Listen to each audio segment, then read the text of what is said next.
Hey everyone, Cody Allinger here. I'm coming to you with this video with something just a little bit different. I was recently asked to speak to a group of religious education students at my home parish, St. Andrew's Catholic Church in Hawley, Minnesota. And I was asked with a couple of other gentlemen to tell the students about my faith journey. And, I said yes, and I didn't realize until midway through my presentation how much it was going to touch me and impact me to just think that process through and share that story with others.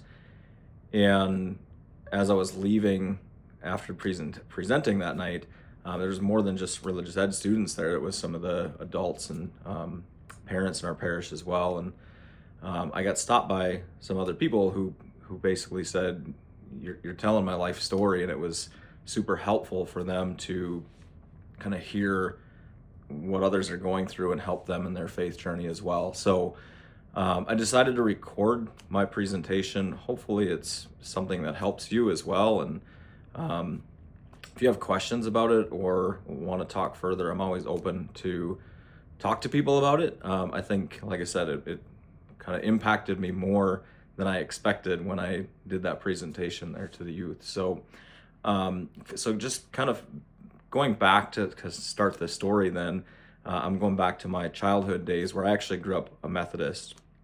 And to kind of fast forward things relatively quickly, I grew up in a very strong faith family. So kudos and thank you to my parents for raising me in that way. We went to church almost every Sunday.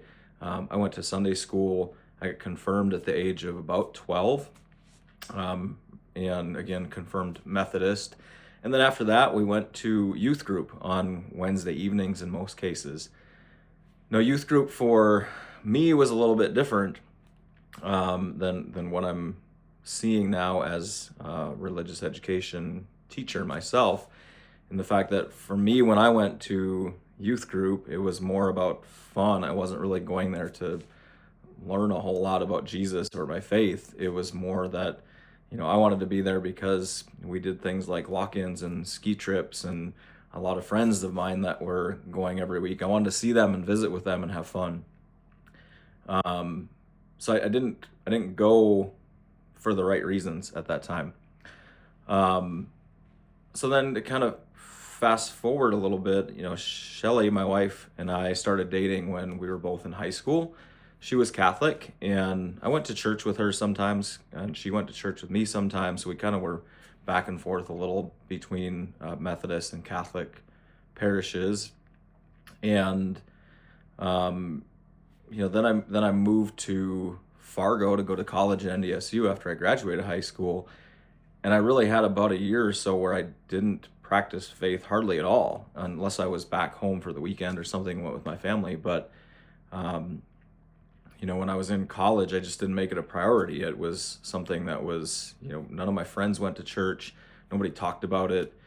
And I just kind of fell away from my faith a little bit. It's not that I didn't believe or anything like that. I just didn't make it a priority. I thought sleeping in was more important than getting up on Sundays and attending a church service.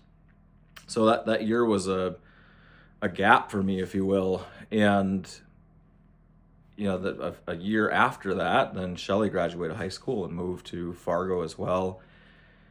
And I started going to church with her regularly, and we ended up attending Catholic Mass almost every week. And in fact, I don't remember too many weeks that we didn't attend Mass together.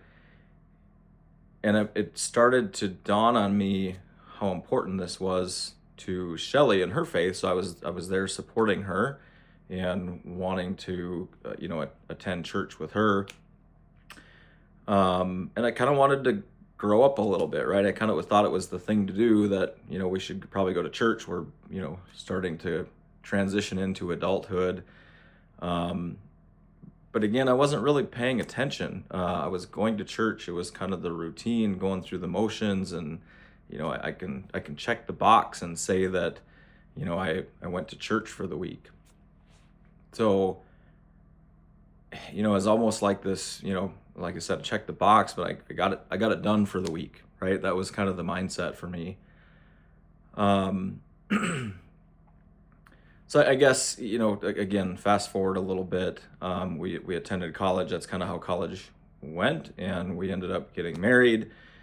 And we got married in my Methodist church back in Jamestown. And one of the things that Shelley really insisted on was getting the marriage blessed by her Catholic priest. And I didn't really understand at the time what that meant or whatever, but again, I supported her. And that was really my big kind of first realization that faith wasn't a routine for Shelley. It was a priority. She made it a priority in her life, and I really took notice of that. So again, when we fast forward a little bit, we get married, we have Braden and Des, and I had a strong desire through my upbringing and through Shelley's strong faith to raise our kids in faith as well. But truth be told, I was kind of doing it for them. Not necessarily for me. It was like I wanted them to be raised in faith, and I personally was just kind of still going through the motions. So, we attended Mass every Sunday as a family. Again, largely because Shelley made it a priority, and truthfully, she drugged me along to some of the Masses when, I would have rather slept in, but I followed along. I wanted to make sure that it was important to our family. But again, I was going through the motions and kind of checking the boxes. The turning point for me was really around 2016, when I kind of came to the realization that I was teaching faith to my children and not leading by example in any way, shape, or form, as far as making it a priority.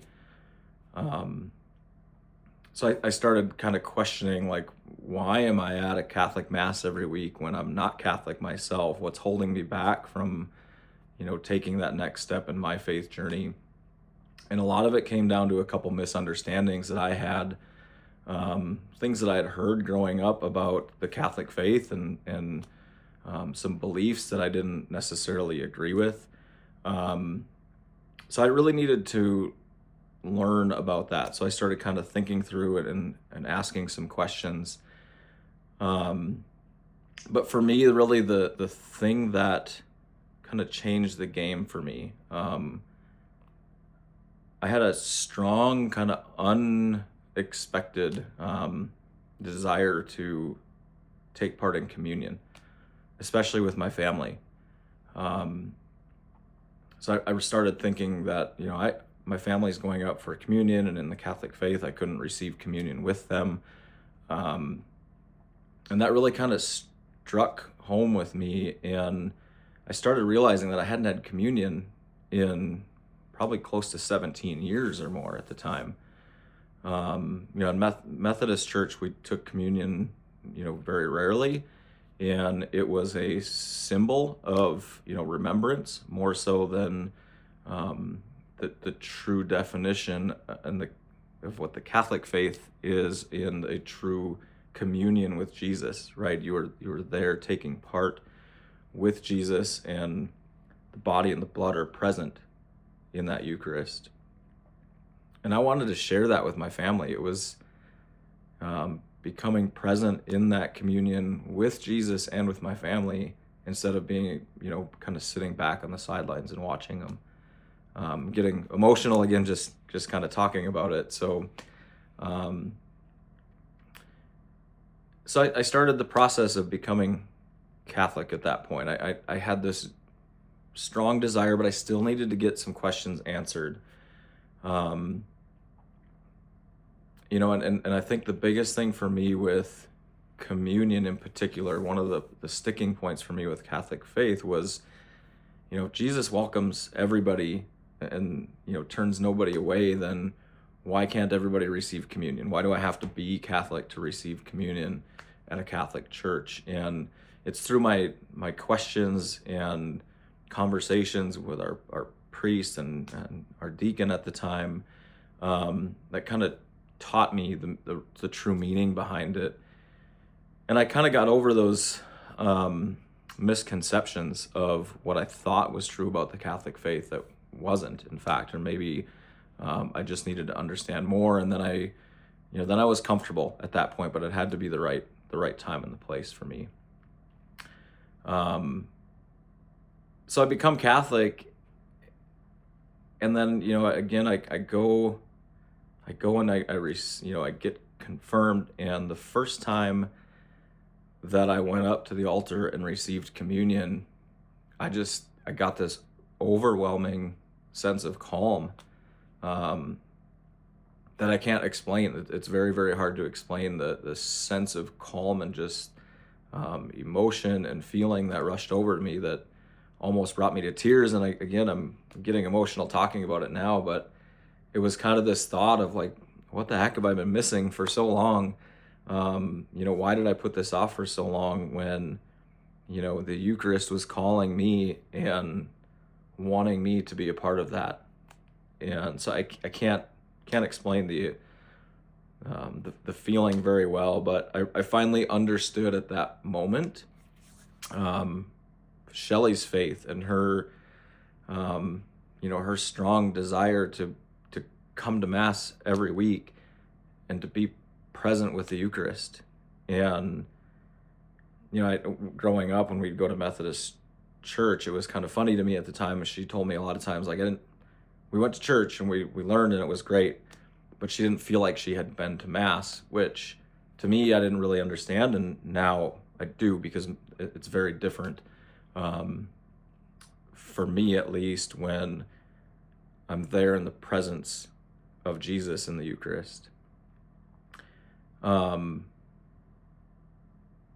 So I guess now the big difference for me, we make it a priority. We go to Mass every Sunday, no matter where we're at. We're fortunate to be able to travel. And one of the things that we enjoy as a family is going to these different churches and parishes and taking part in communion, no matter where we're at. And for me, before I was going through the motions, I was attending church and attending Mass to kind of check the box and be there, and if I learn something, that's cool.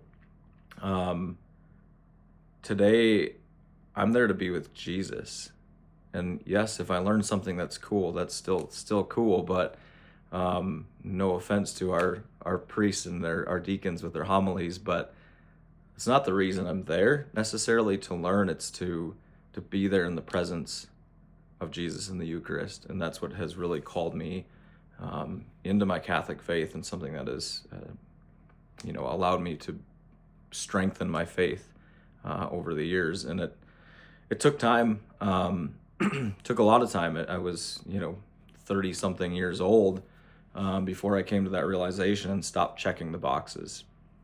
So, I'll a story that I told my kids at Religious Ed, and I tell a lot of people through different stories, is that, I've coached youth from kindergarten up through 6th grade. And one of the coolest things that I have experienced through coaching is these kids who come to first day of practice or whatever, and I can just tell they're down and out. They don't really want to be there, and I'll have conversations, be like, hey, what's up?